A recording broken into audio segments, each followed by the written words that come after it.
Welcome, everyone. I'm Greg Gumbel here with my partner, Clark Kellogg. Just ahead on College Hoops Tonight, brought to you by State Farm, the #1 auto insurer. We'll preview some of the biggest games coming up this week in the NCAA, as well as show you the best action from around the nation. But we begin with a special player who was an easy choice as our player of the week in college basketball. Basden is our choice this week, and he might be winning an even bigger award at the end of the year. There's a lot of talk about him as a player of the year candidate.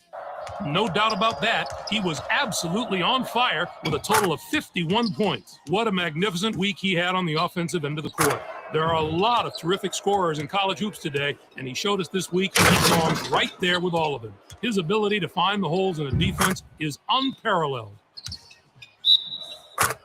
Now let's take a look ahead to the games that get top billing on the schedule in the days to come. I'm looking forward to this game just like everybody else. This matchup has the possibility of becoming quite a little rivalry because these teams match up so well against each other, and it's always a heated atmosphere when they're on the court together. Cal plays a brand of defense that should make the difference in this game.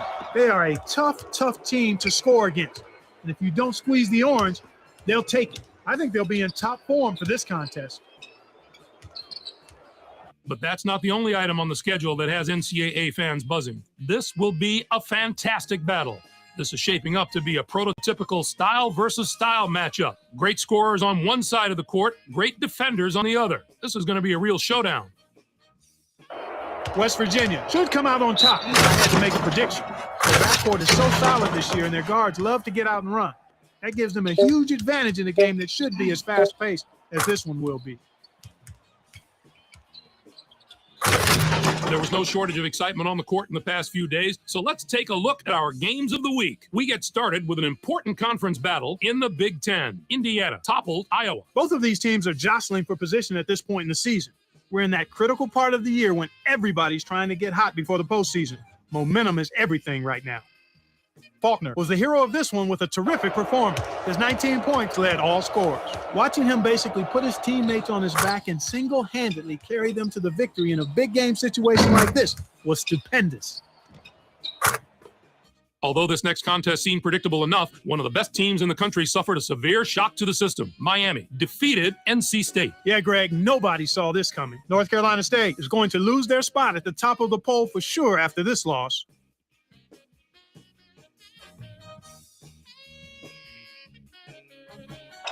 Miami can probably take something away from this win and build on it over the next few games. You can see by the highlights that they were really firing on all cylinders. Coach had a big smile on his face after this one, and I'm sure he's hoping this is the start of something special, too.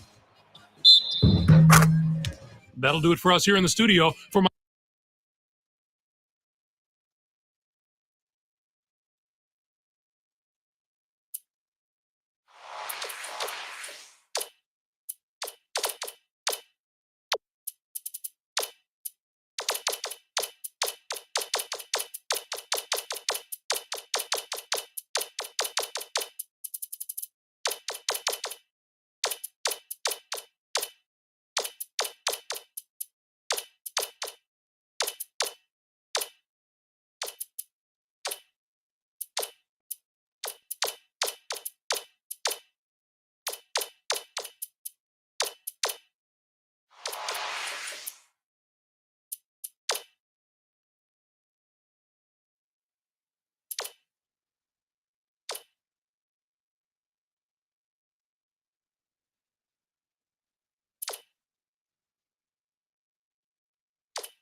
It is an annual rite of spring, bringing with it excitement and emotion that can be found in no other sporting event. The NCAA tournament. Your wait is finally over, the brackets are ready, and the drama of March Madness is about to begin. Hello, everyone. I'm Greg Gumbel, and this is the NCAA Championship Basketball Selection Show, brought to you by State Farm, the #1 auto insurer. Joining me at the anchor desk, as always, my partner, Clark Kellogg.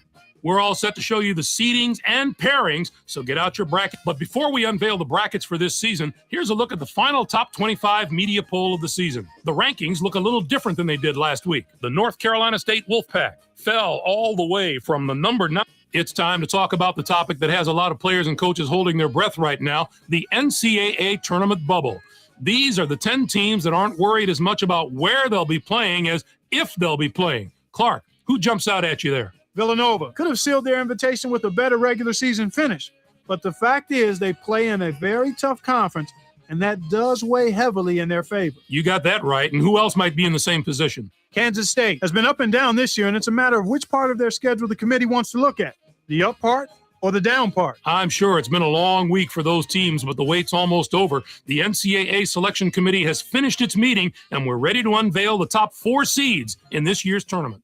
The Marquette Golden Eagles are the top overall seed, and they will play in the Charlotte Regional. The selection committee differed with the media on who the #1 team in the country is, but the committee is the important one. On to the Kansas, and finally, out. Now, here's how first up, we take a look, the Marquette, and now the number 8 seed, the UNLV Runnin' Rebels, come into the tournament first in their Maryland enters the field as the number 4 TCU, comes in as the number 5 seed, finishing at 26-9.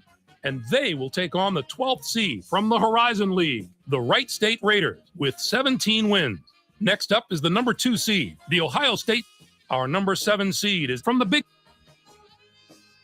Iowa Hawks. What next? Clark, give us your take on the tournament's top 16 seeds. Now, let's bring the conference picture into focus. The Big East gets 7 teams. The Big Ten with 7. Here's the list of the teams that were on the bubble heading into Selection Sunday. So, partner, which of those invitees should be sending the selection committee a thank you card? All right, Clark, now that